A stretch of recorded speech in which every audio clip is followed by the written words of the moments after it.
Hello, everyone, and welcome to FanDummies. I'm Greg. And I'm Ensign Erin.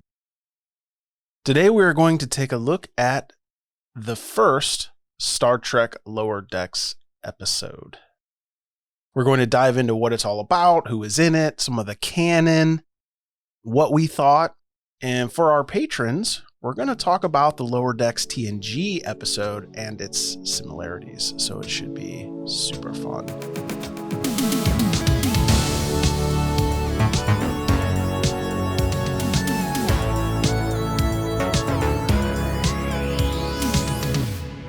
If you are new to FanDummies, we talk about superheroes, science fiction, and fantasy, TV, and movies every week. Smash that subscribe button to follow our great content and join the FanDummy family. Don't smash it too hard.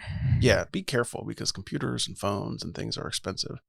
But, now that we simulcast on our podcast and on YouTube, I can say things like smash that like button, even though it's stupid.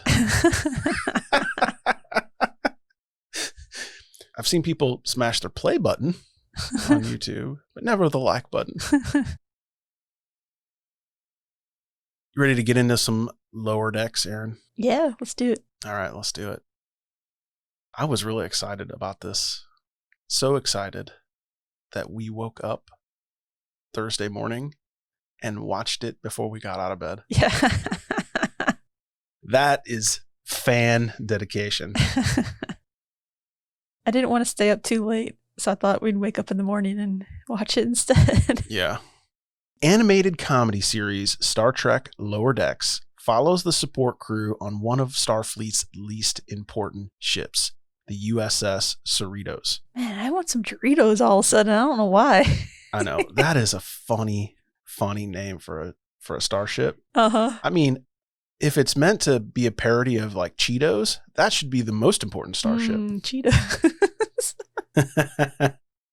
The crew has to keep up with their duties and their social lives, often while the ship is being rocked by a multitude of sci-fi anomalies. I mean, every Star Trek TNG episode was episodic. I mean, it had a serial flow through it, like it had an underlying story, but it was very episodic.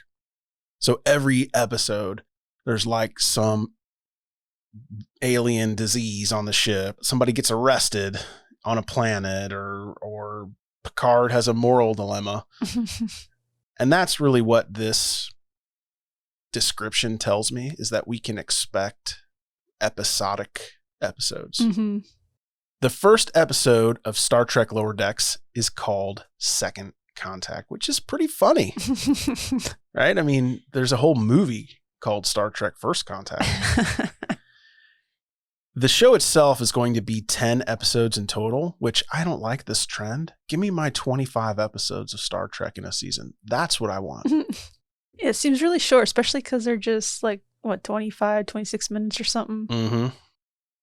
Lower Decks takes place in 2380 in the TNG era, which I think it's probably one of the coolest things. Mm-hmm. It's 1 year after Nemesis, but before Picard. The entire mission of the ship is Second Contact. So if you remember on the Enterprise, the original Enterprise, it's on a 5-year mission of exploration. Like that was the Enterprise's job. Well, the Cerritos' job is basically for some greater starship to make first contact. And then they're like, all right, guys, they're ready for you. They're ready. Come on, do the paperwork and like set up the comms array and teach these guys how to be in Starfleet, or in the Federation, I should say. Sounds important, though. It's really important. Like, somebody's got to do the work. Uh-huh. Can't be all rock stars. Yeah. There's got to be some grips, too. Some lighting technicians. Mike McMahon is the creator and executive producer. This guy is a super big Star Trek fan, specifically TNG. He said the show is for the Star Trek gatekeepers. If they don't think they need an animated Star Trek show, they might be the perfect audience for it, and that they should give it a try. He was also the writer and producer on Rick and Morty, and then more recently Solar Opposites, if you've seen that. And it's very much the same animation, the same style of writing. I mean, to me, it's like, if you want a Rick and Morty style show, hire Mike McMahon. But it's not as disturbing as Rick and Morty. Yeah, it's more Star Trek or than Solar Rick and- Opposites. or Solar Opposites, right? They're not shrinking humans and putting them in an aquarium, a giant human aquarium. Alex Kurtzman is the executive producer, and he's also the executive producer on Picard, Discovery, Short Treks, producer of Star Trek Into the Darkness and the Star Trek movie, which is a lot of Trek. Mm-hmm. I don't really see his influence on this, quite frankly. I mean, this thing was all Mike McMahon, as far as I can tell. It's hard to tell. Because it doesn't just take one person to make these shows. There's a team of people, so you never know who says what about what, whose input actually gets, put through to the final episodes. But yeah, seems a lot Mike McMahon for sure. But you could put Starfleet uniforms on the Solar Opposites people and say that they were stranded on Earth, and it would make sense after you watch Lower Decks. Yeah. Maybe a little bit less graphic and edgy, but it's the same type of show. Yeah. Which I love all those shows. So I love Rick and Morty. It's one of my favorite shows. Solar Opposites is good, not great. It has the writing pacing in all these shows are kind of the same, I think. Yeah. There's always something happening to the characters, but there's always all this background noise that they don't even seem phased from. Mm-hmm. And you see that throughout all these shows. Yeah, and we'll talk about that in the section where we kind of give our review of this episode and kind of what we think of the idea. There's a lot of really fun talent in this show. Who is in this show, Erin? First up, we have Tawny Newsome, and she voices Ensign Beckett Mariner. And I think she's great. I like her a lot so far. And she's a huge Star Trek fan in real life, which I thought was even better. She really knows her Trek history and facts. That helped me so much. That Comic-Con panel or it was Zoom the call or panel, IGN panel, whatever it was. Yeah. Where it was just them two talking for a while. It was like a tennis match of TNG episodes. They all knew the names of all the episodes. They knew who was played in them, when they aired, what season they were on. I mean, they're huge Trek nerds. It was the greatest thing I've ever seen. Yeah. We should link that down in the description. Yeah, let's do it. She doesn't always play by the rules, which I think gets her into trouble more often. But if she really were to try, I think she would be really good and excel at, what she does in Starfleet and maybe become a captain someday. Well, she acknowledges that she's pretty smart in the show, and she's always right and good at everything. But there's a difference between always right and always doing the right things. And I think that's where her character is really going to grow and shine. Yeah. And then we have Jack Quaid, and he voices Ensign Brad Boimler. Yeah, it's like Boimler. It's Boimler. And the whole episode, I think Mariner sometimes calls him Boim, which cracks me up. Yeah. It's funny. He's a stickler to the rules type of guy. So you have, Ensign Mariner. She doesn't stick to the rules. And then you have Boimler. He's totally sticking to the rules. So it's kind of a funny little duo there. And he's a fanboy to all the people on the bridge, and he wants to be captain someday, which is great. I like that. He really loves Starfleet, and his goal is to excel. Yeah. And he just works really hard at it. We all know these people at work that are like this. Yeah, it's funny. And you can see Jack Quaid in The Boys, and The Boys is coming out really soon here, the second season. So we're going to be watching that. Much different character. Yeah. Yeah, I wonder what Jack Quaid is like more in real life. I think of him as more of a Boimler. I know. That's why I think this fits him perfectly. And then we have Eugene Cordero, and he voices Ensign Rutherford. And I thought he was really great as well. He recently got a cyborg implant. It kept glitching, and apparently it's Vulcan tech. So I think he was saying, some Vulcan words there, and it was taking out his emotions, so he didn't have any anxiety about going on his date, which I thought was great. Yeah, it's fun. Next up, we have Noelle Wells, and she voices Ensign Tindy. And she's a new scientist that arrives at the USS Cerritos. And she's just so excited to be, working on the Cerritos. And she's just optimistic the whole episode. Like even at the end, like after everything, goes down, she's still like, yes. She's just going with the flow. Like the doctor is infected with a virus, and she's like, "It's nice to meet you." It's like, ah. I like that. But she seems real smart, and she seems like she's going to be great at what she does. So I can't wait to learn more about her. And then we have the captain. She's voiced by Dawn Lewis. And she's Captain Carol Freeman. And she's a very serious woman. Like, she wants everybody to know that she's in charge. Yeah. I mean, I guess you kind of have to be, like that if you're captain. To me, she's a complete Captain Janeway. Like they took Captain Janeway right out of Voyager. Next up, we have Jerry O'Connell. And he voices Commander Jack Ranson. And he's a number 1. And he pretty much gets away with saying or doing stuff on the USS Cerrito that he wouldn't get away with on any other Star Trek franchises. I'm so happy about this. I'm a Jerry O'Connell super fan. Hashtag bring back sliders. Yeah. So I don't know if anybody else in the world is a Jerry O'Connell super fan. I mean, maybe does that even exist? Must. Otherwise, like, why would they hire him to be a voice? Well, he's an actor. Well, someone hires him. I mean, he must have some kind of following. Yeah. There's also Gillian Vigman, and she voices Dr. Tahana. And she's the head medical officer on the ship. Mike describes her as a scary, crusty alley cat. This is a callback to the original series, animated series. I thought this was just invented. I haven't watched the original series, the original animated series. I probably should, but I've tried a couple times and it was like, not so good. I probably would like it now that I'm more sentimental about Trek, but we could give it a go. Yeah. And last, we have Fred Tatasciore. Yeah, I said that right. He voices Lieutenant Shax, and he's pretty much a shoot first, ask questions later type of guy. And he's a Bajoran.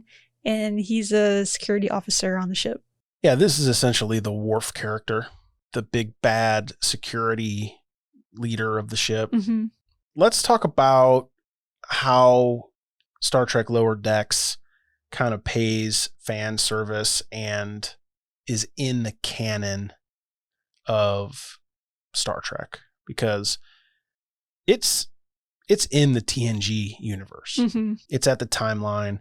It's in the mix, right? Like we could very much see the Enterprise. Well, I guess the Enterprise has been bashed in by a Romulan ship, but we could see TNG era stuff. And Mike McMahon said in an IGN video with Tawny Newsome, aka Beckett Mariner, that it wasn't worth doing a Star Trek show for me unless it fit into canon. If it's not in canon, it's going to stop feeling like Star Trek pretty fast. And I agree with that. This, at times, felt like Star Trek, but at other times felt like Rick and Morty, quite frankly. What do you think? Yeah, I think the fast pace of the storytelling, it feels a lot like Rick and Morty, but I think the objects, the ship, the people, the surroundings are Star Trek. Yeah. But I really thought the intro, they did a great job, making it feel like Star Trek. Yeah, and a little bit goofy. Like it's like Star Trek, but a little goofy. Yeah, which is an animated show, so they can do a little goofy. Just like the music, just love the music in the intro. The shots of the ship, font. I always notice fonts because I'm a graphic designer. And the whole scene where they have like the Romulans versus the Borg cubes. I just love that, and I think that's a total, they just put that in there for the fans. Yeah. I hope that we're going to see some more of that, because it could be the cube or one of the cubes that the Romulans actually captured, which we saw in Picard. Yeah. So that could be cool. Yeah. But it felt more like Wolf 359 than it did like a Picard callback. Yeah. It reminded me of Picard, and when we did the Picard episode, we talked about the Borg Yeah. more in depth, and I really fell in love with them again. Also, their uniforms aren't really, I guess, their uniforms that they should be wearing at the time. But Mike McMahon says that, the person that works the Starfleet Command never takes a day off. So, he's always inventing, always trying out new, different things with the uniforms. And so maybe they just get those uniforms. Yeah, his point was that the Cerritos is so unimportant that they can test drive new uniforms on them. And I think it's to me, it's the other way around. I think that they would probably get the older stuff because I think people would just forget to update their replicators, their uniform replicator patterns, because it's the Cerritos, like the very last starship on the list. But yeah, whatever. Yeah. New uniforms are kind of a thing when you get a new Star Trek show. So whatever. They look a lot like the TNG uniforms. Yeah. They're just not exact. We got to see Douglas Station, which is modeled after the space station that's around Earth that we see in the motion picture and a bunch of different episodes. Very, very cool. I liked how they were docked there at the beginning. We got to see a Klingon bat'leth. Obviously, they were playing with it, which is, kind of funny. We saw that in the trailer and in the show. It's like the first couple minutes. Yep. We also saw TNG era phasers, the more like kind of not gun style, but like, not the little block that they used in the original series, but the actual like phaser. So they had those, which I thought were great. The noises were all right. That was pretty fun. Yeah, the USS Cerritos. Mike McMahon says that they designed it to look like the USS Reliant, and you can see that ship in the Wrath of Khan. And I mean, the inside looks pretty much like a starship. I mean, did a pretty good job. Yeah. I think modeling it after the USS Reliant is smart because in that Wrath of Khan timeline, the USS Reliant was the last generation of starship, and the Enterprise was a newer ship, if I remember correctly. Yeah. So it makes sense that the Cerritos would be like, a very old starship. Yeah. That they just kind of, maybe maximum warp is like warp 7. Oh. We haven't seen anybody from the past Star Trek shows yet, but there's a possibility that we're going to get some TNG characters or somebody from Voyager or Deep Space Nine. That's a fan service they'll have to do, I think. Yeah. So I think we can expect that. I think it might be kind of fun if they do it right. At the end of the episode, Ensign Mariner is referencing a bunch of Star Trek random, I don't even call it trivia, but like random stuff. Just spurting it off. Yeah, when she's really like bonding with Boimler, she's like, you could be the next Spock. Like, dude came back from the dead. He did the Genesis device to fight Khan and some space whales. She's getting things like some of the stuff right, but the facts wrong. Yeah. Sulu rocked a sword, and that was his thing. We could be due for a new sword guy. Kirk, Worf, Gary Mitchell, Deanna Troi. This was, to me, was just basically name dropping for the fans, right? It was just fan service, clearly. Yeah. It made no kind of impact to the story other than maybe showing that Ensign Mariner is at least a Federation fan, just like Boimler is, and that she just doesn't express it in a healthy way. Yeah. Before we move on to what we thought about the show, let's talk about the FanDummies Patreon. For $2.99 a month, you can support FanDummies and get early access, ad-free extended episodes. We're also adding extended video episodes very soon. The ones that we have recorded already, we will go back and put on as time goes on. Go to patreon.com/FanDummies or click the link in the show notes or description below, depending on if you're on YouTube or your favorite podcast app. Let's get into what we thought. Erin, what did you think of this? I mean, I was looking forward to Lower Decks. I mean, I think we heard about it maybe like a year ago that it was coming out. I've been pretty excited for it. I don't think that the first episode was laugh out loud funny. No. But I did think that it was like haha inside funny. I don't know how to explain it like that. But it kind of reminds me of like the same type of like Rick and Morty type humor. Yeah. Like Greg's wearing his Brooklyn Nine-Nine shirt. It's not like I sit there and watch Brooklyn Nine-Nine and I just laugh. Like it's hilarious. Like you just can't help it from smiling and laughing out loud. It's just comedy. Yeah. This is just a different type of comedy. So, you know, it wasn't like laugh out loud funny, but I did find it interesting and funny enough internally that kept it interesting. Some of the scenes that I really liked, one of them I know we saw in the first look before we've seen this episode, and it was when Boimler was doing his captain's log in the closet. Mm-hmm. I just love that. Like, it just seems like something that kind of would happen in real life as well. Yeah. Like I could just like imagine like a YouTuber, like, you know, in their closet, like recording a YouTube show or a podcaster, you know, and then like one of the friends opening the closet and just making fun of them. Yeah. Like, what are you doing? Are you recording a YouTube video? Are you unboxing Baby Yoda toys? I mean, like yeah, it's like on Community when they make the show that no one's watching. Yeah. Like, there's no cameras. It's great. So I thought that was kind of fun. And I also like the part where the bananas were popping out of the replicator and it was like, bananas, hot. Bananas, hot. It kind of reminded me of like when Picard always ordered his tea, Earl Grey, hot. Kind of, you know, gave me those happy feels. Yeah. It made me think of Chief O'Brien on DS9, where he's always jacking with those Cardassian replicators. He's always on the ground with like his head jammed in the bottom of the panel, trying to get the replicator to make food that everyone likes. Yeah, it's a little bit of that too. I also really like the dynamic between Ensign Boimler and Ensign Mariner. Mm-hmm. I think that they're going to be great, and I can't wait to see like how their friendship grows throughout the season because they seem like totally different people. But, you know, they have to work together on the Cerritos, so I think that's going to be neat. I can't wait to see how that turns out. Yeah.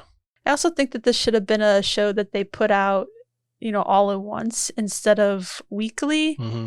I would have really enjoyed, I think, watching a couple of them in a row to get, you know, more of an impact and see how the story actually is going to turn out. Because I've heard a lot of things about, like, people who got early releases of the season that, you know, they say just give it time. It turns out, you know, a lot better than the first episode. Yeah. But just being so short, I would think that it would have been fun to watch a couple of them at a time. Yeah, by the way, CBS, like, where's our full season of this show? I mean, come on. Someday, Greg. For me, I just want to like set the stage for our listeners because, you know, we get new listeners every day. They might not know kind of what our true fandoms are. Mm-hmm. I love Star Trek, and I'm not just a fair weather fan. If it's Star Trek, I'm watching it. There's definitely levels of good, but, you know, you could put a Star Trek uniform on just about anything and I will watch it. Uh-huh. The only Trek I truly hated was Nemesis, but it has since grown on me. I mean, that was one that I actually walked out of the theater. Erin was with me. Yeah. And we left early. We left early. It was that bad. It was towards the end though. Yeah, we got through most of it, but, you know, I think that over time that one grew on me only because, you know, Data died in it. So it has some sentimental value. Mm-hmm. I still haven't watched it many times. Like, even when I'm marathoning movies, I skip it. So for this Lower Decks, I enjoyed it. It's a bit fast paced. I mean, it was too many stories at once to tell. I mean, it was 25 minutes of jam packed. There was not a single minute that was wasted. Yeah, it's so fast paced. And it was like drinking from the fire hose. But McMahon did tell us that the first 3 episodes are essentially a tour of the ship and an introduction to the crew. So I was kind of expecting that the story was weak, would be weak. It could have been more classic Trek, and I think it would have been if maybe Mariner got caught giving the farm equipment and put on trial, and like the penalty was death, and the planet just joined the Federation, and now they've got to figure out a way to save Mariner and not irritate the local people. we didn't get to learn anything about the local planet. And You know that they get milk from spiders. we do know they get milk from spiders and that they'll suckle a human. Gosh. There were no stakes. Like, this was a very low stakes episode. The story had no stakes at all. And essentially the virus was just like eye candy. It was like a backdrop, and it was completely out of place. Yeah. In my opinion, it was not Trekkie at all. It was Rick and Morty. Yeah, like for sure. The spewing of the black goo and getting it all over everything. And it was 100% Rick and Morty. Yeah, yeah. Yeah, that's not like zombies aren't a Trek theme, but we do see like viruses or outbreaks and stuff like that happen. It's like a space trope anyway. Yeah, it's just more creative typically on Trek. Yeah. I did like it though. So I just want to say that people are super salty about this thing, and I'm not one of those people. I think that it is a fine example of Star Trek. It is not TNG. It is a comedy cartoon. You got to take it for what it is, or by the writers of Rick and Morty and, Solar Opposites. You got to take it like that. Like you have to know what you're getting. It's not that Star Trek is dead. It's not that, we're never going to get an amazing Star Trek ever again. It's just that this is just one show that's out. You can watch it. If it's your thing, you can watch it. If it's not, don't watch it. At the end of this episode, when Mariner was spouting all the Trek facts, to me, this is Mike McMahon messaging to real fans, like true Star Trek fans, that he knows his stuff about Star Trek, and to just give him some time to build the story, just to trust him. And I find this a lot on sci-fi books, right? Like if you're reading a sci-fi book that is in a universe, right? The books that come out later have to spend a lot of time up front explaining the universe for the new people that are reading it. The grizzled old fans are just annoyed by it. Or it's just like a recap. Yeah, you're just forget. like, oh God, like I know that such and such's daughter is the high priestess of the land. Like we covered that in book 6 of the Awakening Chronicles that I've read. You don't need to recap it. Just make sure the people start at the right book. Or sometimes I think it takes like a year or something for them to come out with new books anyway. So you might forget. Yeah. So that's what I think they have to do in this Lower Decks, right? There's a lot of people that have not seen Star Trek. They are fans of animated comedies. Yeah, I'm sure this is going to bring in a lot of people who aren't Star Trek fans just because of who's creating it. And they have to spend some time catering to those people. So, and that moves us over to, we're going to spend a little bit of time talking about the toxic fandom of Star Trek. We don't talk about this very often. It's so toxic right now that we figure that we have to bring it up. One of the first toxic fandom bits that I wanted to bring up was the fact that Lower Decks isn't airing anywhere besides the United States. So, I see a lot of Canadians or people from the UK complaining that they don't have the show yet. Yeah. And, I get it, because I think if it was opposite, I would be pretty salty about it as well. But people are mad. But I think the fact that, Mike McMahon, worked with his crew to get, the season 1 out as fast as they can for CBS, I think that's awesome. So you can't really blame them. It's just something that happened because of the virus. So the whole world is turned upside down right now. So yeah, and you see a lot of things on YouTube where people make these gross speculations about why it's not global. Yeah, they just make stuff up, which is just completely insanity. Yeah, right? It's just negative clickbait YouTube titles, which irritates me. Right, and we heard somebody, and we won't link it, we won't call them out, but basically they said that CBS couldn't sell this to Netflix or Amazon for an international audience. And that's completely just untrue, because Mike McMahon said that they're negotiating, and that the reason that CBS got it first is because they paid for it and they own CBS All Access. So it was really easy just to release it immediately as soon as they were ready. And that these other outlets take a lot of time to sort it out, and that their original intent was to release it globally at once on lots of different platforms. But because of this outbreak, this pandemic, they thought that it would be better for people to fast track the CBS one for the folks who could enjoy it. And I think I appreciate that. I mean, I'm in the United States, but I mean, why would you in the UK, if you're watching this, or in Canada, like, why would you want the United States to wait just because you have to wait? Like, it doesn't make any sense. I understand being salty about it, but I'm happy for Trek fans that got to see it. I think I would be that same way. I would be irritated on the inside, but I would never comment on someone's video that I was salty because it didn't release globally. Yeah, there's all kinds of movies that come out internationally, and there's all kinds of shows that come out internationally before we get it. For sure. So it works both ways. Yeah, It just happens to be this Star Trek. I was super salty when I was into Top Gear and it would release in the UK first. I'd be like, oh, come on. But I would never, say anything. Yeah. Like, it just is what it is.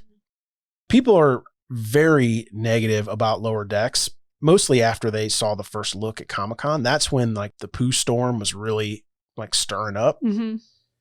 I think they just made massive assumptions based on the trailer, which I guess is the point, but we purposely didn't talk about it. I mean, we talked that we saw it and we liked it in the Comic-Con episode, but we didn't really make any judgments on it based on that one trailer. And I wish everybody else was the same way, but maybe that's why those folks have millions of clicks on their videos. I don't know. Yeah. But it always seems like there's a huge rush to get content out about something. So once they release a trailer or first look, it's like, who's the first to post, the YouTube video talking about this? But you can't really tell. I mean, they're always tricking us in trailers. We see that a lot in movies. Exactly. You can't trust what you see. And, it might cause us to have a slightly smaller audience because we are cautious about our reviews and reporting, and that's fine. We hope that the fans we have appreciate our coverage of this stuff and continue to support us. Mm-hmm. The thing about this show is that Mike McMahon is a massive, massive Star Trek fan. Yeah. He is one of us.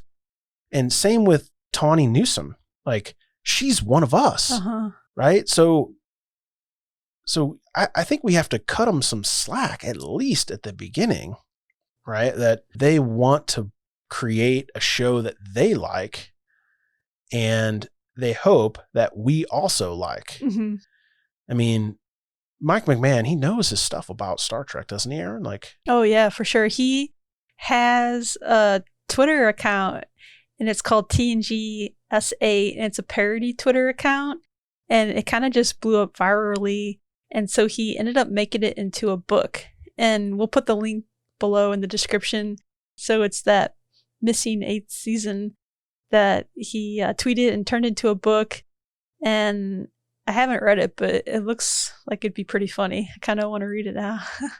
This isn't just some random director writer, No. right? This is not like they hired a Rick and Morty writer that has never seen Star Trek to write Star Trek. Oh, yeah. I mean, this is like Seth MacFarlane, like a huge Star Trek fan that also wants to do Star Trek shows. And, people argue that if you want good Trek, just watch Orville. I mean, you're not wrong. I mean, the Orville is absolutely amazing. Mm-hmm. And Seth MacFarlane should get the reins of Star Trek. I mean, honestly, but well, didn't he try to buy it? Or he tried to buy it from CBS, and they know the worth of it, and they didn't agree on the worth. But what we have is what we have. I like it. The Orville still exists. We can still watch it. Yeah. Right. We're getting more seasons of that. I like this show. I don't like the toxic fandom. I do not agree with the cancel culture. I think that if you don't like it, don't watch it, but don't spend your time, your precious time on this earth, trying to convince other people not to watch it. Like, move on and find something that you enjoy. Yeah. What? live the positivity. Like, live it. Seems weird. Yeah. Yeah, Mike McMahon got brought in to pitch his idea to Alex Kurtzman just because of the book that I was just talking about. And he's like, what would your ideal Star Trek animated show be? And he's like, yeah, I'd make it into a comedy. I'd set it in 2380. And they just loved it. And they were like, it's a funny here's your idea. job. I know. I'm tuned in. I subscribe to CBS All Access to watch it. I'm gonna watch it, and we'll have another show. I know we'll get comments like, "You must be joking," with the very specific, nuanced details of the episode. You mean like the comment we got before? Yeah. Just look at any of our Star Trek related. You'll see these comments. We don't get these negative comments on our other videos. No. The Star Trek fans are hardcore. Yeah, and I love you. I'm one of you. Yeah. I totally understand what you're saying. Like, all of your arguments about the negative arguments, they're valid, but you can't change it. Mm-hmm. And I think the idea is you either watch it or don't watch it, but pick one. Yeah. I've watched all Star Trek. I haven't seen the animated show that Greg was talking about earlier. And it's been years since I've watched a lot of it, so I don't remember it, super fresh. Greg and I have watched from Enterprise, TNG, Voyager, Deep Space, Discovery, Picard. Like, I've watched it all too, so yeah, I think I have a pretty good idea what Star Trek should be. But we're the fan dummies. We're not the fan experts. Yeah. Even though in this topic, I think we might qualify at least partially, but we're not going to claim it. So there are definitely people who live Star Trek every single day. It's their like one fandom, and I'm sure that your opinion is very valid. You're welcome to share it. But yeah, comment below what you guys thought about the new Lower Decks show. But for me personally, I'm into it. So it is what it is. Smash that like button if you like it. Yeah. Smash that like button if you don't like it. If you don't like it, thumbs up. If you do like it, double thumbs up. That's not possible. I just told people to like and unlike it. I hope they don't do that. Uh-oh. Anything else you want to say about this? The Lower Decks? Can we get a replicator for the kitchen? I wish we could. The worst joke I hear about this is that people are saying it should have been called the Star Trek Upper Decker. Because of, it's apparently they find poo jokes funny. I'm not going to explain what that. Yeah, I saw lots means. of negative comments about poo jokes, but then they were like, "This is poo humor" or something. Yeah, like they make a poo joke and then complain about the sophistication of the humor. Yeah, they definitely makes no sense. They just didn't watch it. People who are complaining about it, you just need to give it a couple watches. I mean, yeah, there are some good and bad, right? Yeah. We're not saying it's the best thing you've ever seen. Yeah, you're not always going to like everything. Yeah, exactly. Thank you for listening to this or watching this episode of FanDummies. Please subscribe, rate, and write us a review if you haven't already. As always, links to our Patreon, our Facebook group, and our merch store will be in the show notes. You can get this awesome Brooklyn Nine-Nine shirt in our TeePublic store. That link will be in the description. Not my cool panda shirt, though. Yeah, I don't know why Erin doesn't merch up for the video, but this is my favorite. I got this shirt at Comic-Con last year. Nice. I love it. If you want to reach out to us, we are at FanDummies on all social media, and we reply. So you don't have to comment like, will they reply? Yes. Maybe we will reply. Well, it depends on what your comment is. We might just delete it. But that's a reply. Give it a heart. Yeah, that's a reply. If someone replies, it's probably me. Yeah. Unless it's salty, then it's Greg. Yeah, that's right. If it's nice, it's Erin. If it's salty, it's me. Thank you for listening, and we'll see you on the next one. Live long and prosper. Bye. Don't do the Vulcan thing on me. Don't. That's the salty Vulcan. Don't do the salty Vulcan goodbye. That was at the end of the episode. Bye. Bye.